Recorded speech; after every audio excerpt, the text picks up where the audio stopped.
Hey everyone, welcome back to the BitGo Vault podcast. My name's Mike Gross. I'm here joined today by Phil Geiger, VP Business Development from Metaplanet. Thanks so much for taking some time out and talking to us today. Mike, happy to be here. You got a great setup here. Yeah, I know, it looks pretty good, right? Yeah, pretty nice. It's not bad. It's not Nicer bad. than my hotel, that's for sure. We know you've been in the Bitcoin space for some time. You were VP of Product Marketing at Unchained. You are a prolific writer, advisor, some may say an evangelist of Bitcoin, and now you're at Metaplanet. So obviously Metaplanet's a huge name in the Bitcoin space. I just kind of want to start out with the digital asset treasury, the Bitcoin treasury company business model, because we hear a lot about Michael Saylor and MicroStrategy, and we see the stock prices going up and going down. And give us the explain like I'm five version of like, okay, what is a Bitcoin treasury company and what is Metaplanet strategy? Well, as you mentioned, I've spent quite a few years now working in Bitcoin, and so I've seen a lot of different business models over the years. And what's really exciting to me about the Bitcoin treasury strategy business model is it's very unique, and it's a really interesting moment in time in Bitcoin's history where this opportunity exists. So the way that I think about Bitcoin treasury companies in general is what they're selling is exposure to Bitcoin to large pools of capital that are not able necessarily to buy Bitcoin directly. So if you look at the global economy, there's really most of the wealth that exists out there is not able to directly purchase commodities or even equity. And so that's where the Bitcoin treasury companies really come into play. All of the capital out there needs exposure to the best form of money, which is Bitcoin, but not all of the capital is allowed to buy Bitcoin directly. And so what I see is for, likely the next 5 to 10 years, this opportunity will exist where a publicly traded company can issue equity, can issue preferred stocks to tap into these different massive pools of capital and drive Bitcoin adoption. So yeah, very interesting opportunity, very different, as you mentioned, from some of my previous roles, which were much more kind of technical Bitcoin, like hands-on Bitcoin, but it is an extremely interesting moment in time and one of the most profitable opportunities out there at the moment. That's not to say that it's always sunshine and roses. What I've noticed is with Bitcoin treasury companies, you really get amplified Bitcoin volatility. So when things are good at a treasury company, things are good for Bitcoin. But when things are maybe down for Bitcoin, things are even worse a lot of times at a treasury company. So when you're thinking about just the landscape of investments, it's my view that Bitcoin is really the safest asset to just hold directly. And then if you're looking for amplified volatility, you might look at a Bitcoin treasury company. And then if you're just not even able to buy Bitcoin directly, treasury companies are a really efficient way to gain exposure there. How does a company like Metaplanet make money? Right? Like, has it sustained itself? If it's just buying Bitcoin all the time, right? Like, how does that work?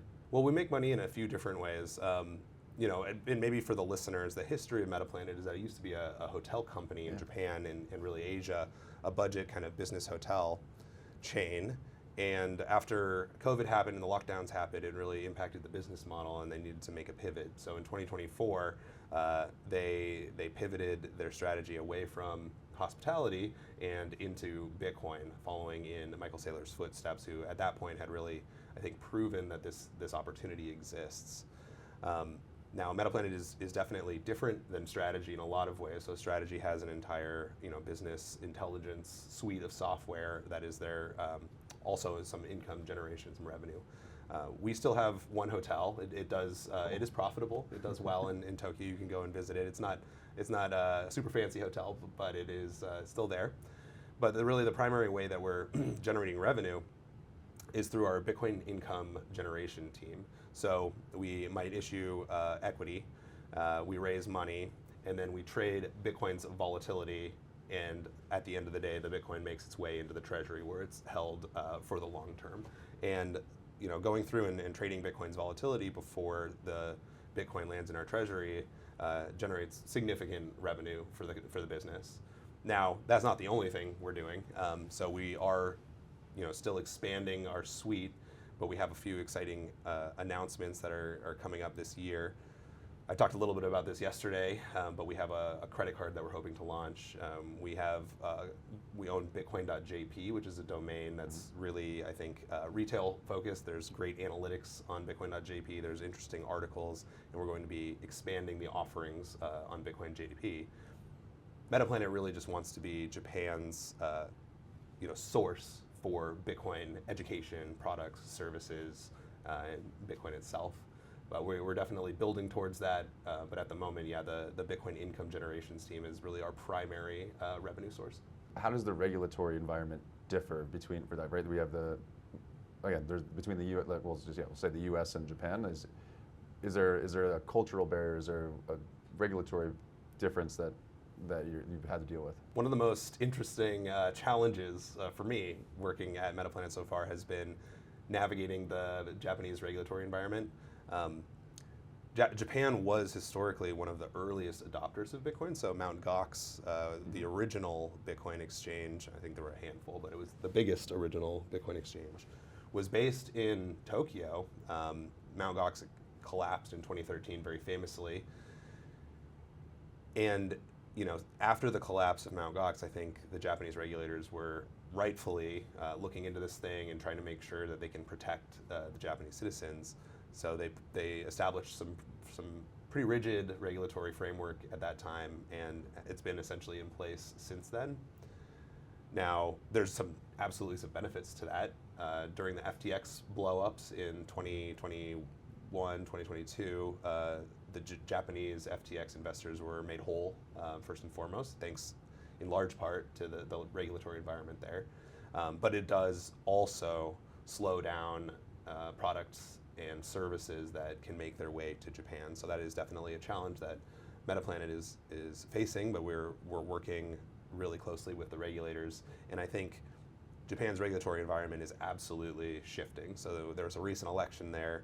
The new party won by a landslide. They've already established framework for Bitcoin to be treated more like any other investment asset in Japan. So prior to this framework, holding Bitcoin directly, if you were to convert it to yen, you would pay about 50% capital gains tax on that, which made owning Bitcoin directly pretty tough for the folks who weren't just the long-term diamond hands, hold it until I die type person.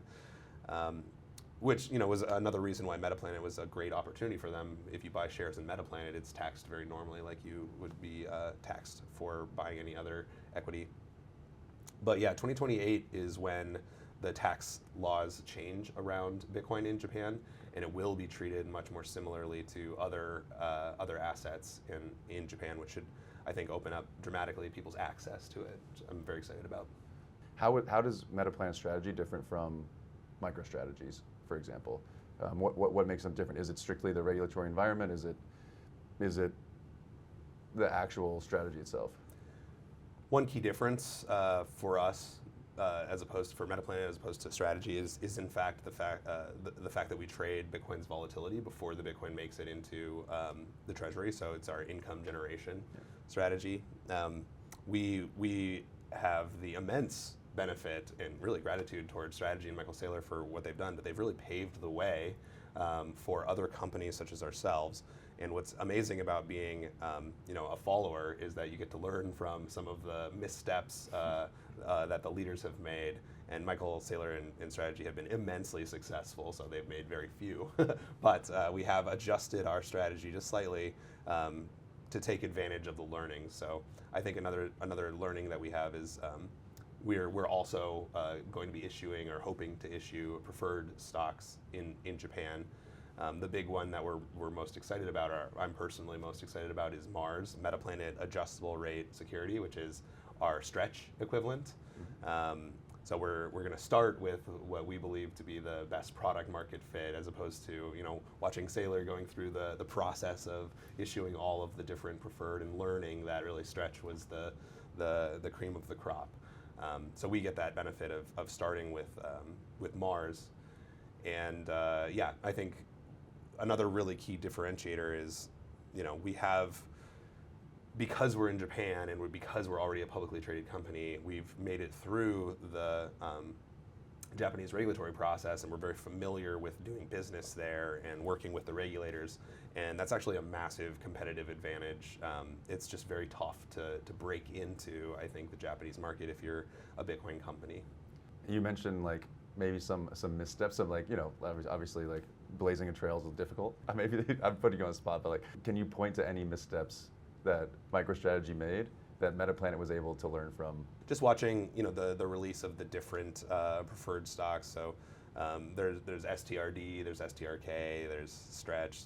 I think there's one other one I'm forgetting right now. But we're going to be focusing on, I think, the two most successful versions of that in Japan to start, at least, which will be Mars, and the other one is called Mercury, which also is an acronym, but it's a kind of a longer one. I don't remember off the top of my head.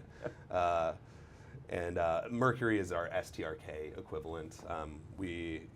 So we're starting with those two. I think the other thing that we've learned is we've just been watching Saylor and Strategy as they kind of pivot away from their original strategy of issuing equity and directly, and then how they've transitioned into more of the preferred method. I think just watching that and learning from it is allowing us to speed up our processes, so we'll be able to get to the market a little bit quicker than if we were figuring all that stuff out for ourselves.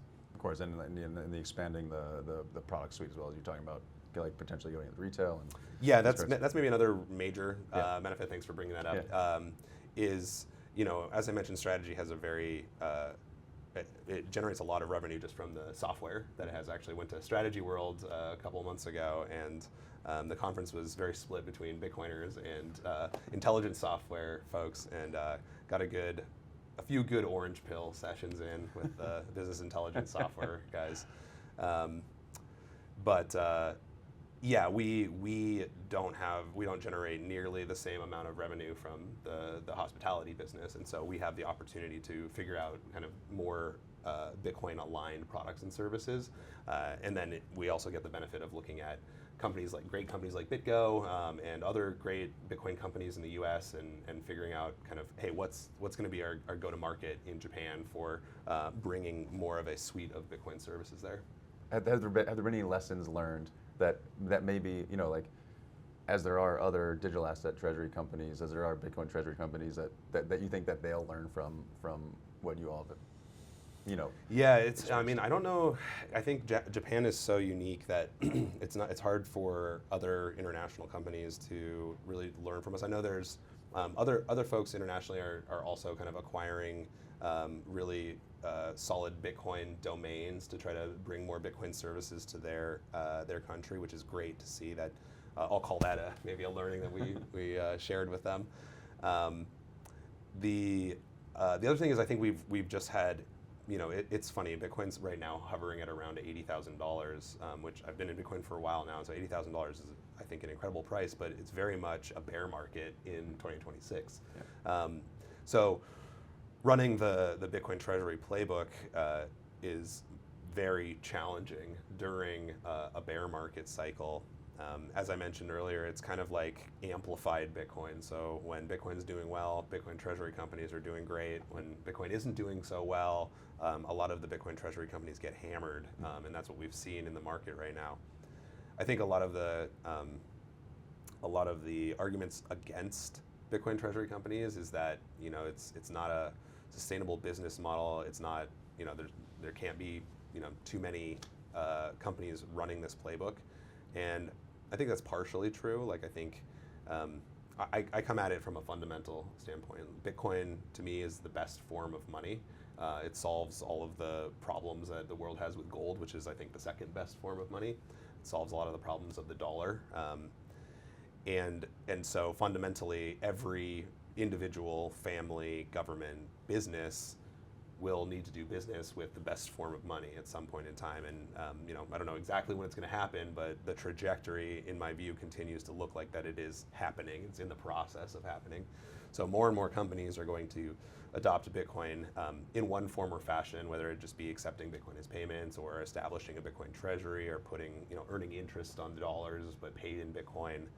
And then there are a few examples of these companies that have this opportunity to sell Bitcoin exposure to those large pools of capital that just can't buy Bitcoin directly.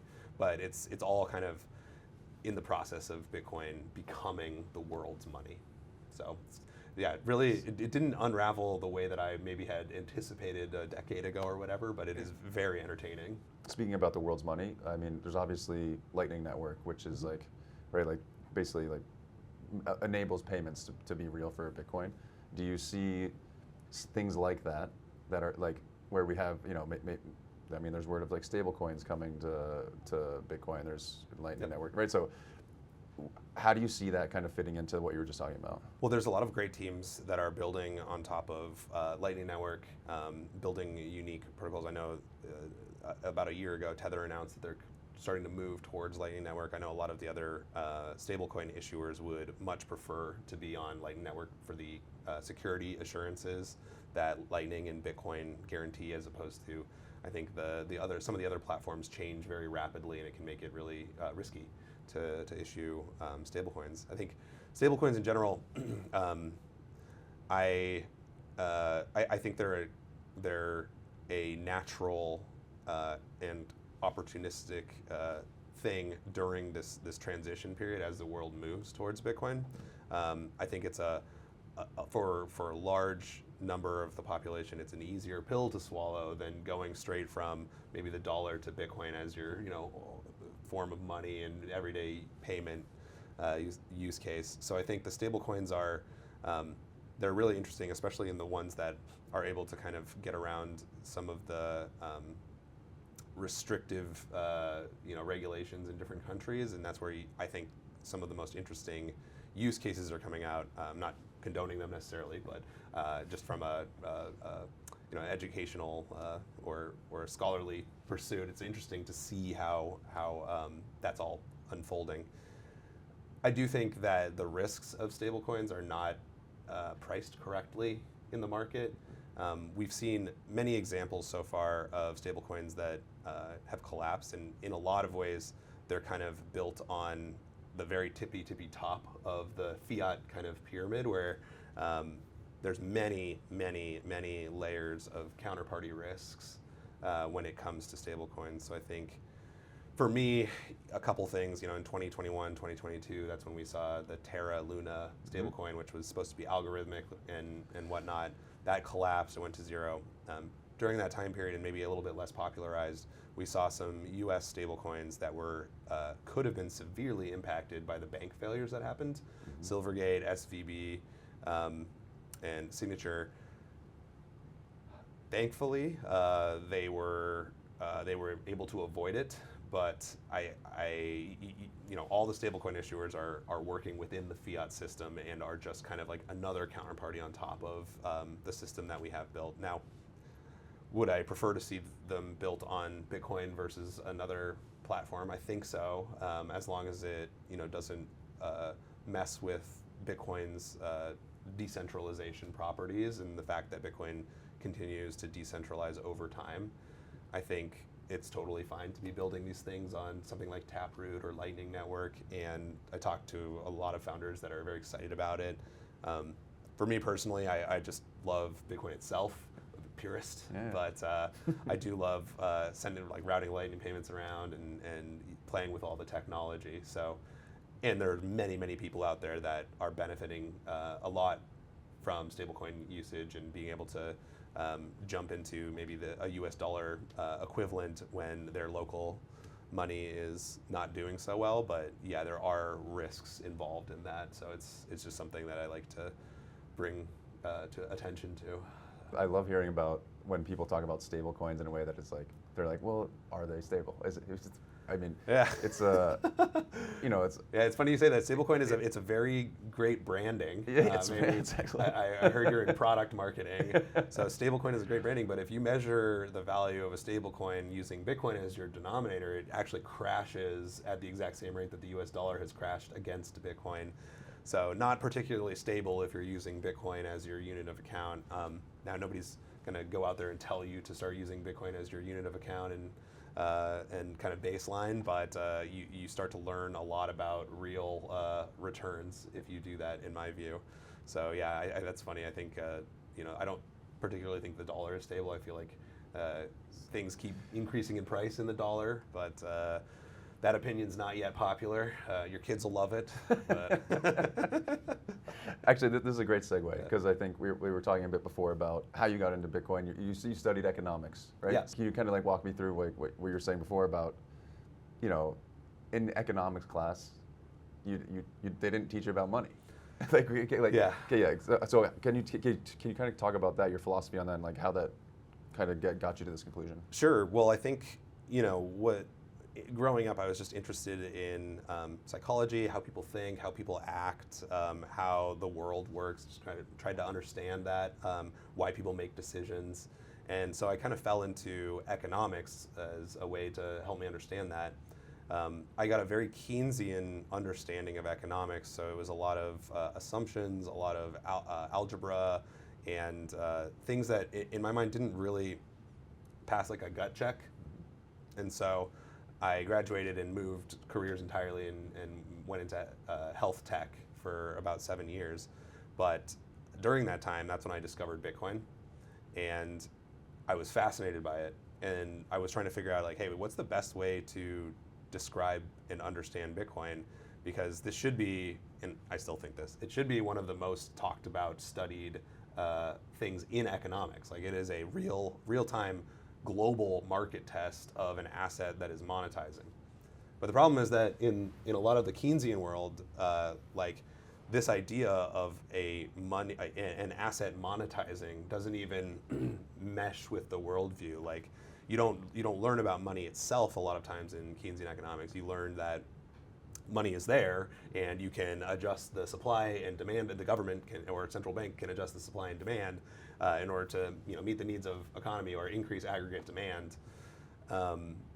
But yeah, when Bitcoin or really the cryptocurrency scene crashed into economics, like a lot of them just write it off entirely because it doesn't fit into the narrative. What I think does a much better job of explaining Bitcoin is a different branch of economics, the Austrian school. So some of the great thinkers in the Austrian school are Hayek, Mises. More recently, you have folks who are writing about Bitcoin in Austrian economics, like Seyfedin Ammous, and kind of a transitional, I would say, Austrian economist Guido Holzmann, who's in Vegas this week, so I'll probably go see him talk.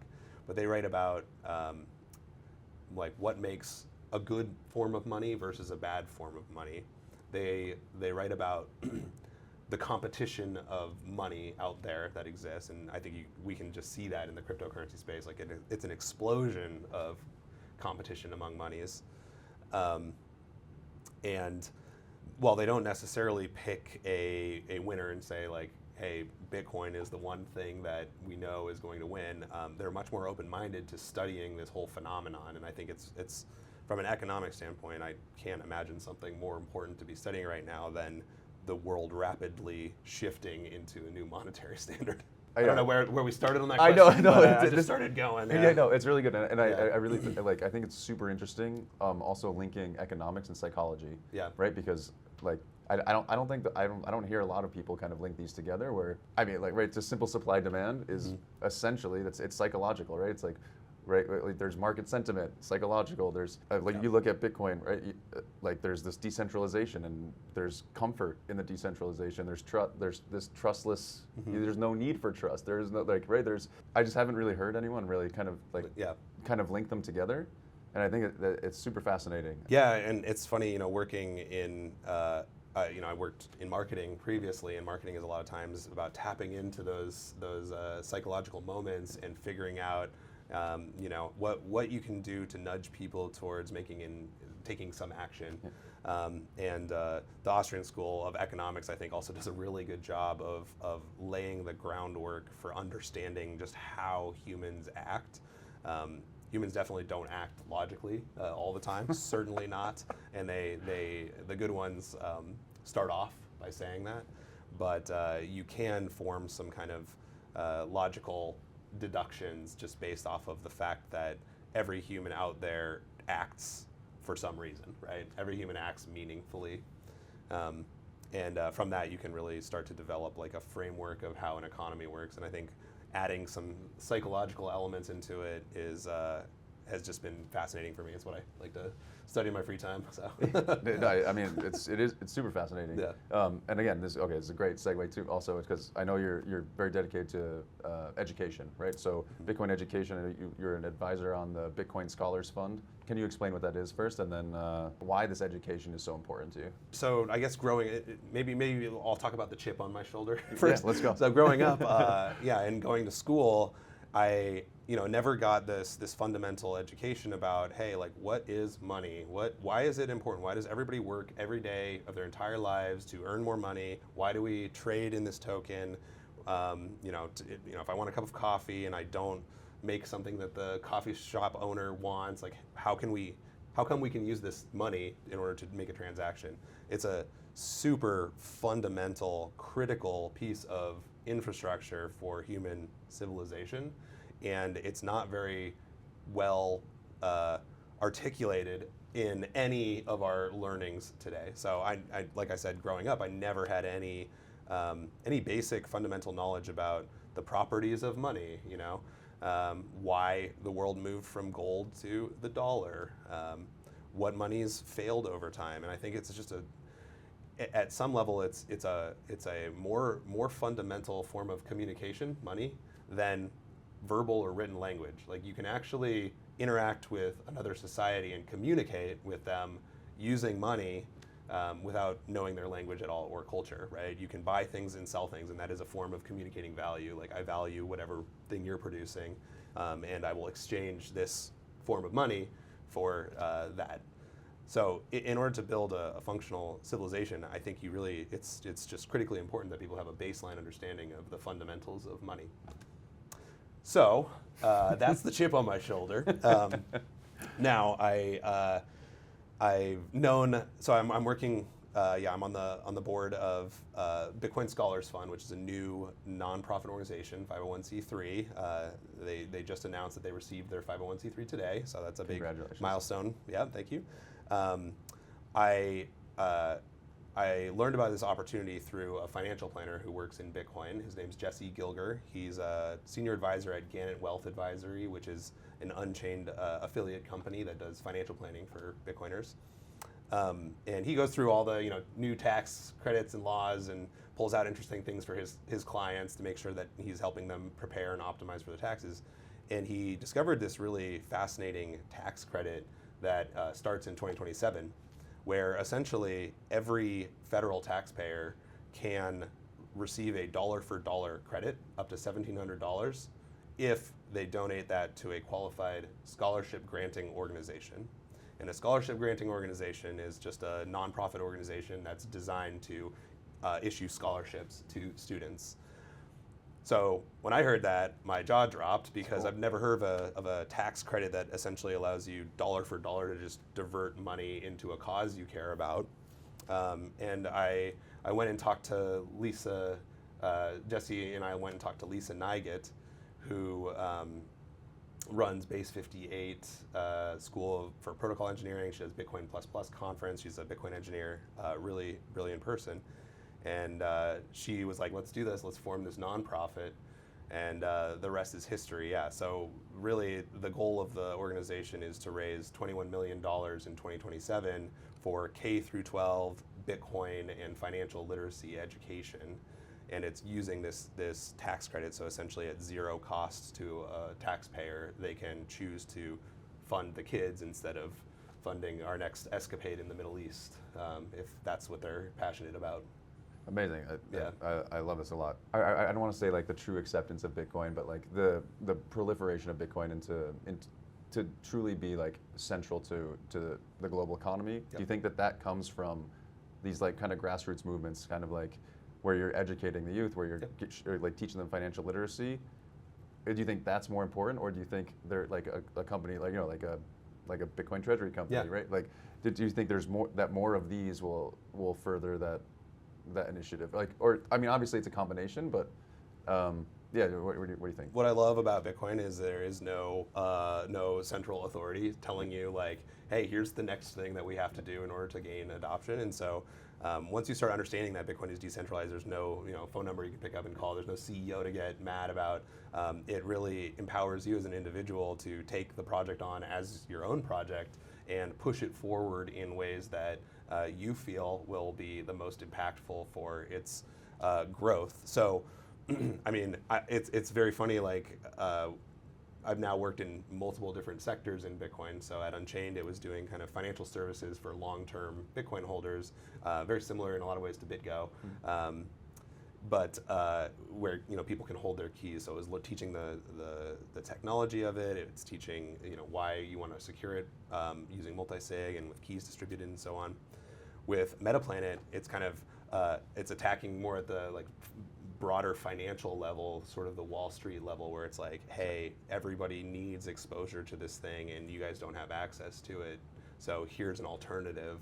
And then at Bitcoin Scholars Fund, it's helping educate the next generation of, hey, and it's funny, you go talk to teenagers and they're always like, oh, crypto, like they're really fascinated by it because it's a very interesting topic, and I think there's just not good foundational information out there. And so what we're hoping to do is introduce to primary and secondary schools like a framework for understanding Bitcoin. So through Lisa's nonprofit Base 58, they'll deliver kind of Bitcoin technical education. We're looking to partner with other nonprofits to deliver something like a basic fundamental Austrian economics education, and so on. And so teachers from schools will come get certified, and then their students can apply for the scholarships, and we'll grant the scholarships to the students. But yeah, it's a really fun side project to be volunteering on alongside the work that I'm doing with Metaplanet. Yeah, it's cool. It's like the top-down and the bottom-up approach, right? Yeah, like, attack on all fronts, everywhere. and it fits into the whole psychology of it as well, right? It's like obviously education's important at a young age. Like you're saying, you didn't have much financial education. I think, at least in the U.S., like most people are feel the same way. Yeah. And then you have the kind of the trust of the Wall Street side, right? Like the institutional side where there's. What I've been excited about on the Metaplanet side is I do think that Bitcoin and a deep understanding of it has gotten a lot further into the financial system than really I had even understood previously. It's kind of wild that you have the president of the U.S. talking about Bitcoin, but then at the same time, it's like these very established financial institutions are also absolutely thinking about it. And when they see the success of something like BlackRock's, IBIT, you can't ignore it any longer, and so you have to get up to speed. So yeah, I'm hoping to. So those conversations have been really exciting, and then hoping to accelerate the understanding of the next generation. Couldn't agree more. Moving into the future, I know you mentioned a bit about Metaplanet's plans. What are you most excited about for Metaplanet, for Bitcoin in the next year, 2 years? The company right now is laser focused on getting our preferred stocks across the finish line. So that is I think, for me, the thing I'm most excited about. Stretch is immensely disruptive, I think, here in the US, and we've seen that with how quickly it blew past $1 billion of AUM. I think it was the fastest or second fastest public stock ever or something. I don't know, I've seen some interesting stats there. It's just been a monster. So we're very excited about Mars, which is, again, our kind of Stretch equivalent, for a few different reasons.